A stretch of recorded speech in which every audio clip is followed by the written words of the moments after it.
Hello friends, welcome to my channel. இது உங்கள் மீனாவின் செட்டிநாடு சமையலறை. இன்றைக்கி இண்டஸ் வேல்லேருந்து நான் பர்ச்சேஸ் பண்ண ஒரு குக்வேர்ஸோட அன்பாக்சிங் வ்ளாக் தான் வந்து பார்க்க போகிறோம். ஸோ நான் ஆல்ரெடி நிறைய டைம் வந்து இண்டஸ் வேலோட குக்வேர்ஸ் வந்து நான் யூஸ் பண்ணியிருக்கேன். பட் அடுத்தடுத்து இருந்தாலும் அந்த கிரேஸ் வந்து எனக்கு இன்னுமே குறையில.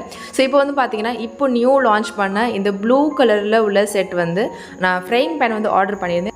இதிலே ஃப்ரைங் பேன், கடாய், குக் பாட், சாஸ் பேன் இந்த மாதிரி செட் ஆஃப் கலெக்ஷன்ஸ் கூட இருக்குது. ஸோ உங்களுக்கு பிடிச்சதை நீங்கள் காம்போ பேக்லேயுமே வாங்கிக்கலாம், இல்லை செப்பரேட்டாக கூட வாங்கிக்கலாம். ஸோ இந்த ஃப்ரைங் பேன் வந்து பார்த்திங்கன்னா நல்ல சாண்ட்விச் பேஸ் வந்து கொடுத்துருக்காங்க.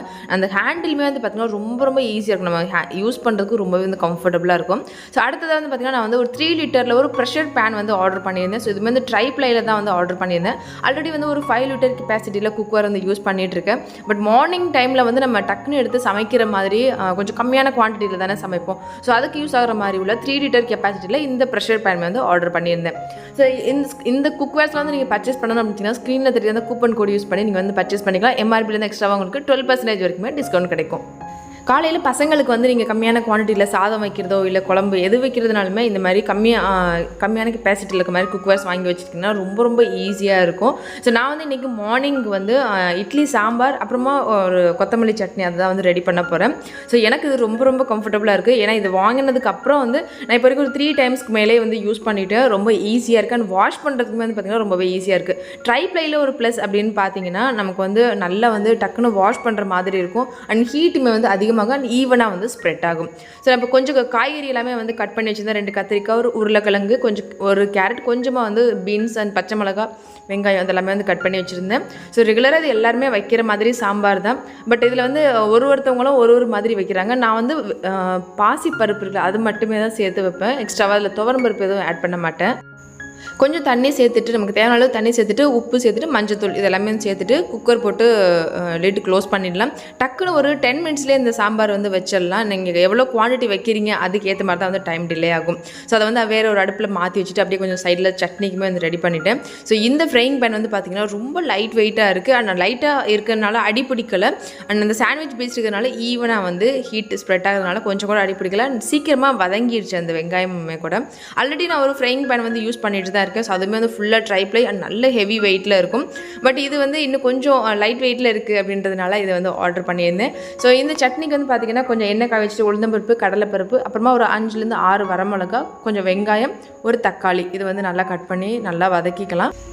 இண்டஸ் வேல்ல வந்து பார்த்தீங்கன்னா இப்போ நிறைய ஆஃபர்ஸ் வந்து போயிட்டுருக்கு. ஸோ நீங்கள் வீட்டுக்கு ஏதாச்சும் குக்வேர்ஸ் வாங்கணும் அப்படின்னு வச்சுக்கிங்கன்னா கண்டிப்பாக அவங்களோட வெப்சைட்டில் வந்து நீங்கள் போய்ட்டு விசிட் பண்ணலாம். வெப்சைட் லிங்க் வந்து நான் டிஸ்கிரிப்ஷனில் கொடுக்குறேன். நிறைய பேர் வந்து கேட்டுகிட்டே இருந்தீங்க எப்படி வந்து பர்ச்சேஸ் பண்ணுறது அண்ட் எப்படி வந்து இதில் பே பண்ணுறது அப்படின்னு. ஸோ அதுக்குன்னு நான் தனியாக டீட்டெயிலாக ஒரு வீடியோ வந்து நான் போஸ்ட் பண்ணியிருக்கேன். அந்த வீடியோட லிங்க் வந்து நான் டிஸ்கிரிப்ஷனில் கொடுக்குறேன். வேணுங்கிறவங்க அது மூலிமா அதை பார்த்துட்டு நீங்கள் அதுக்கப்புறமா கூட ஆர்டர் பண்ணிக்கலாம். அண்ட் ரொம்பவே ஈஸியாக ஆர்டர் பண்ணிடலாம். ஸோ நீங்கள் எப்போ பர்ச்சேஸ் பண்ணாலும் இந்த கூப்பன் கோட் யூஸ் பண்ணால் மறந்துடாதீங்க. ஏன்னா அப்போ உங்களுக்கு எம்ஆர்பிலேருந்து எக்ஸ்ட்ராவாக 12% வரைக்கும் டிஸ்கவுண்ட் கிடைக்கும். ஸோ நீங்கள் அது மூலமா வந்து ஈஸியாக வந்து பர்ச்சேஸ் பண்ணிக்கலாம். சாம்பார் வந்து ஒரு 4 விசில் வந்ததுக்கப்புறமா நம்ம வந்து அடுப்பு ஆஃப் பண்ணிக்கலாம். ஸோ இப்போ இந்த வெங்காயம், தக்காளி எல்லாமே நல்லா வதங்கினதுக்கப்புறம் ஒரு கைப்பிடி அளவுக்கு புதினா, ஒரு கைப்பிடி அளவுக்கு வந்து கொத்தமல்லி இருக்குது, அதை வந்து ஃபைனாக வந்து சாப் பண்ணி சேர்த்துருக்கேன். இந்த சட்னியில் வந்து நம்ம கொத்தமல்லி, புதினா அதை ரெண்டையுமே வந்து ரொம்ப நேரம் வதங்க விடக்கூடாது. லைட்டாக அந்த கலர் வந்து கொஞ்சம் லைட்டாக அப்படியே சேஞ்ச் ஆனால் போதும். ரொம்ப நேரம் வதக்கிட்டோம் அப்படின்னா அதோட ஃப்ளேவரே வந்து மாறிடும். ஸோ அதை சட்னி வந்து நல்லா வதக்கிட்டு அப்படியே ஒரு ஓரமாக எடுத்து ஆற வச்சுட்டேன். ஸோ சாம்பார் நீங்கள் பார்த்தாலும் தெரியும், நான் டக்குன்னு ஒரு 10 நிமிஷத்துக்குள்ளே வந்து ரெடி பண்ணிட்டேன். ரொம்ப சூப்பராக இருக்குது. நம்ம ஈஸியாக சமைக்கிறதுக்கு இது ரொம்பவே வந்து கம்ஃபர்டபுளாக இருக்கும் நமக்கு.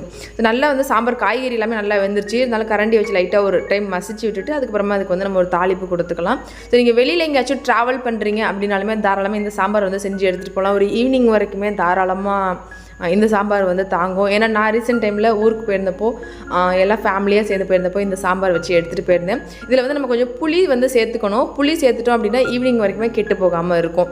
அந்த புளி சேர்க்கறதுனால அதோட டேஸ்ட்டுமே வந்து டிஃப்ரெண்ட்டாக இருக்கும். நிறைய பேர் வந்து இந்த புளி ஒரு சில பேர் சேர்க்க மாட்டாங்க, ஒரு சில பேர் சாம்பார் பொடி கூட சேர்க்குறாங்க. நான் காரத்துக்கு இதில் வந்து வெறுமனே பச்சை மிளகா மட்டும்தான் சேர்த்துருக்கேன். வேறு சாம்பார் பொடி அதெல்லாம் எதுவுமே சேர்க்கலை.